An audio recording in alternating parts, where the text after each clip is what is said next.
The following is a comprehensive professional summary of Rich Dad, Poor Dad by Robert Kiyosaki, structured to reach the target length of approximately 2,000 words.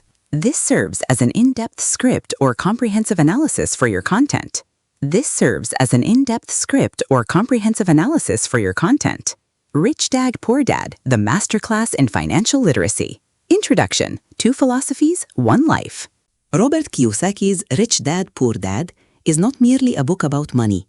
It is a book about mindset, power, and the structural differences between those who navigate the world of finance successfully and those who remain trapped in the cycle of economic struggle. A narrative is framed around 2 father figures, his biological father, البور داد, والfather of his best friend, الريتش داد. البور داد كان عالي التعليم ولديه دكتوراه ويعمل بموظف حكومي. He believed in the traditional path: get a good education, work hard, save money, and get a stable job. Conversely, the rich dad was an 8th grade dropout who became one of the wealthiest men in Hawaii. He believed in the power of entrepreneurship, financial intelligence, and making money work for the individual. Throughout this analysis, we will explore the 6 core lessons that define this life-changing philosophy. Lesson 1. The rich don't work for money. The fundamental realization in the book is that the majority of the population works for money. They wake up early, commute, endure stress, and work 8 to 10 hours a day, all for a paycheck. When they receive this paycheck, their first thought is how to pay the bills. This is what Kiyosaki defines as the rat race. The rich dad argues that working for money out of fear, the fear of not being able to pay bills, is a trap. The opposite of fear is greed. When people get a raise, they succumb to greed by upgrading their lifestyle, a nicer car, a bigger house, or more expensive vacations.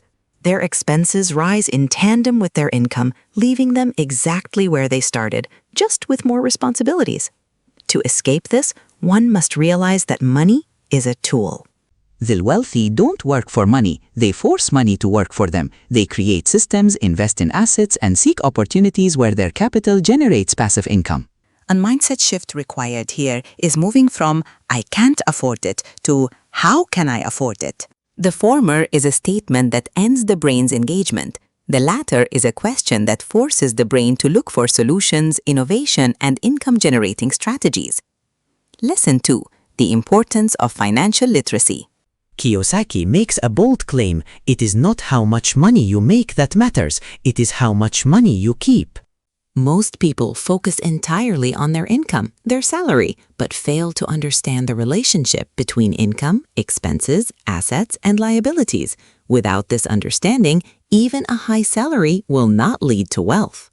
Financial literacy is the ability to read financial statements, balance sheets, and income statements. A core rule is simple: an asset puts money in your pocket, while a liability takes money out of your pocket. Most people believe their house is an asset.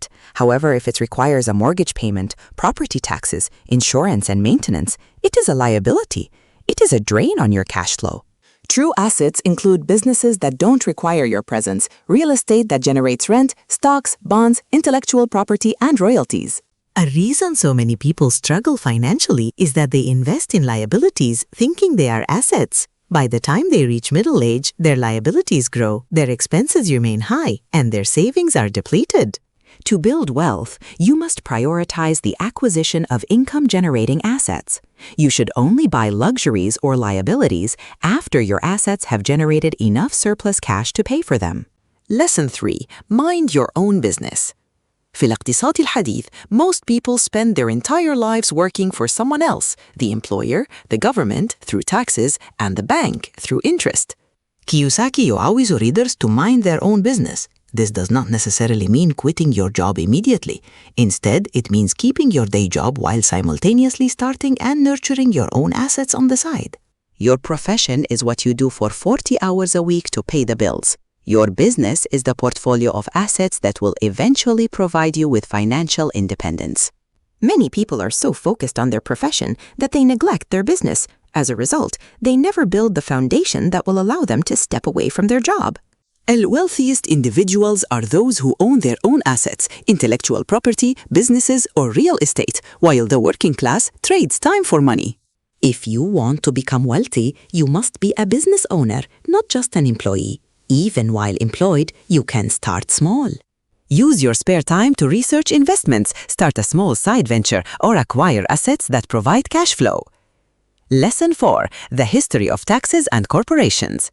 One of the most profound sections of the book is the explanation of why the rich get richer, while the middle class gets taxed into oblivion.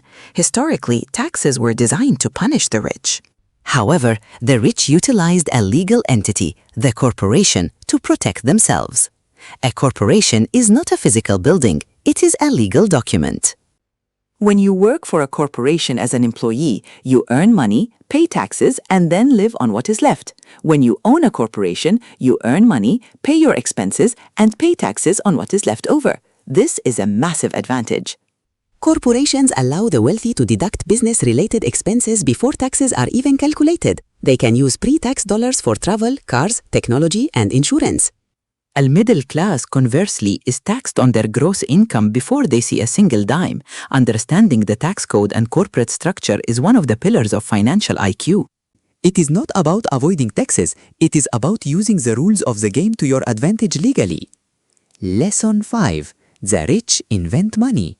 In the real world, the smartest people are not always the ones who get ahead. Often, it is the ones who are bold and creative. Financial intelligence is a combination of accounting, investing, understanding markets, and the law. Kiyosaki messes when we all have tremendous potential, but self-doubt is the greatest obstacle.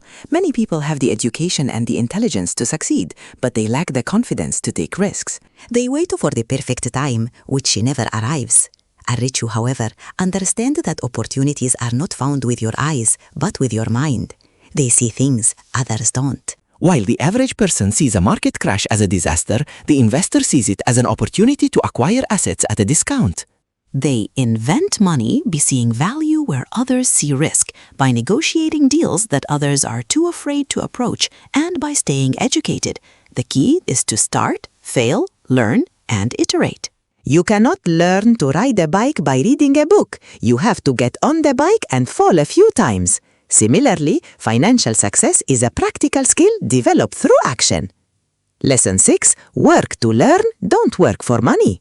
A common mistake young people make is specializing too early. They focus on becoming experts in one narrow field, like accounting, law, or engineering, and then spend their lives trapped in that specific industry. Kiyosaki suggests a different approach, work to learn. He recommends that if you have a job, you should treat it as an educational opportunity. If you are an accountant, try to spend time in the sales department.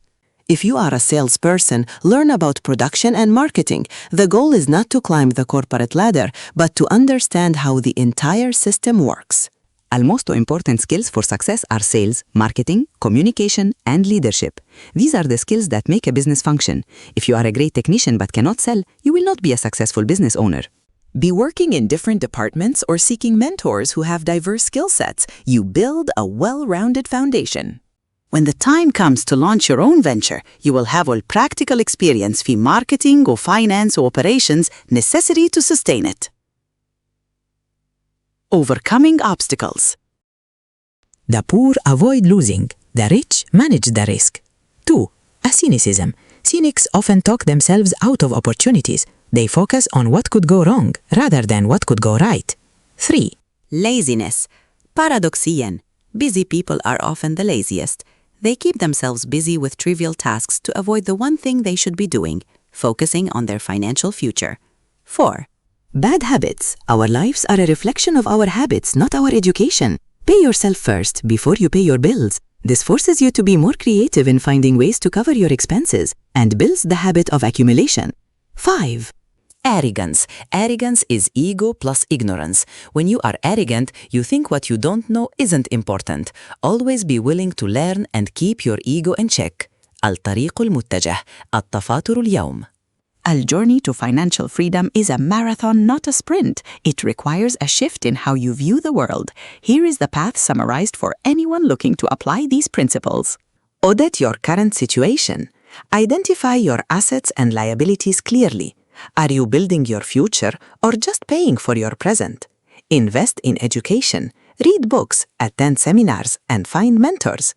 Your greatest asset is your mind. Create a surplus. Cut unnecessary expenses to free up capital. Use that capital to acquire assets. Choose your environment. You are the average of the 5 people you spend the most time with. If your inner circle is focused on consumption and complaining, you will likely do the same. Surround yourself with people who talk about investments, businesses, and growth. Take action. Knowledge without action is useless. Start small, buy a stock, start a side business, or invest in a course. The moment you start taking responsibility for your financial life, you stop being a victim of the economy and start becoming a master of your destiny. El conclusion: Rich Dad Poor Dad remains the definitive guide to financial independence because it challenges the fundamental lies we are told by society that a job is secure, that a house is an asset, and that money is meant only to be spent. El book forces us to face a difficult truth. Your financial situation is a direct result of your decisions, your education, and your habits. If you want to change your life, you must stop waiting for the government, your employer, or your family to fix your finances. You must take the wheel. Be focusing on assets, minimizing tax liabilities through legal structures, constantly increasing your financial literacy, and, most importantly, having the courage to move forward despite fear. You can transition from the rat race to true financial freedom. The choice is yours. Will you work for money for the rest of your life, or will you build a system where money works for you? The lessons of the Rich Dad are timeless, and the tools are available to anyone willing to learn and apply them. Success is not a matter of luck. It is a matter of preparation, mindset, and the relentless pursuit of financial intelligence.